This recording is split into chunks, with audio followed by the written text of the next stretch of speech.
receive with peaceful or destructive intentions comes without reciprocation or consequences.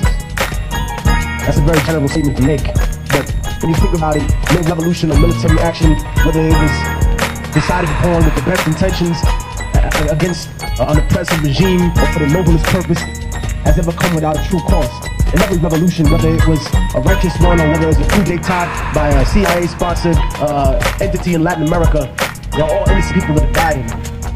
Innocent women have been raped. Even Mexican Revolution, Haitian Revolution, American Revolution, Cuba's Revolution, the Russian Revolution. And it led me to think about how a revolution should be conducted in the present circumstances that we have today. People say that education is revolution. I mean, a little something about my education. My education came when I was sitting in a motherfucking cell. And pardon my language, because I know there's children here. I'm gonna try to curb myself, but you know what I mean? Nah, you don't hear them anyway. You know? The reality of the situation is, I was living in a 6x8 cell. And when I went and got locked up, at first I was like, damn, and I lost my freedom. You know what I mean? I can't do nothing no more. There's no women here, there's no sunlight here, there's no people dictate me, telling me when I go to the bathroom, when I can leave, when I can come, what area I have to be. It was basically slavery.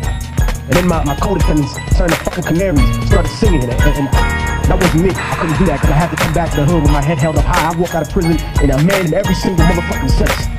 Respectfully, as a person, physically, spiritually. So I took my time in the hole. I took an extra 2 months not seeing my family. I lost every fucking thing I had. That's what happens when you go through slavery. You lose everything you have, and I didn't even have a fraction of what some brothers in the street have been going through. I didn't have no 15 years, no 20 years off some trucked up charges like people in the hood. People don't grow up and expect to be a political prisoner. Mumia Abu Jamal didn't walk out of his house, say, hey, let me start a movement, get arrested, and spend my life in prison. No. Anybody here, when you leave right now, you could be on a flyer 10 years from now, and somebody's saying, yo, Carlos, let's not forget about him, because he was going home, and some cops stopped him routinely, and he had an attitude, and they shot the shit out of him, and one of them got shot in the process, and now Carlos doing life without parole. That is the situation we face. We're thinking how a revolution is conceivable in this day and age, and we think about our education as a person. My education came that way. I thought, damn, you know, I used to be free now. I thought I was even free when I was up there, and then I was locked up even more. Then they only let me out once a week so I could go see the chaplain, an interesting character, preaching to me about the love of Jesus Christ and telling me that all other religions would lead me to hell. That how could a man worship a Buddha or a man with no face? It's all idolatry. And then I would have arguments to say, well, what about the saints? Aren't they idolatry too?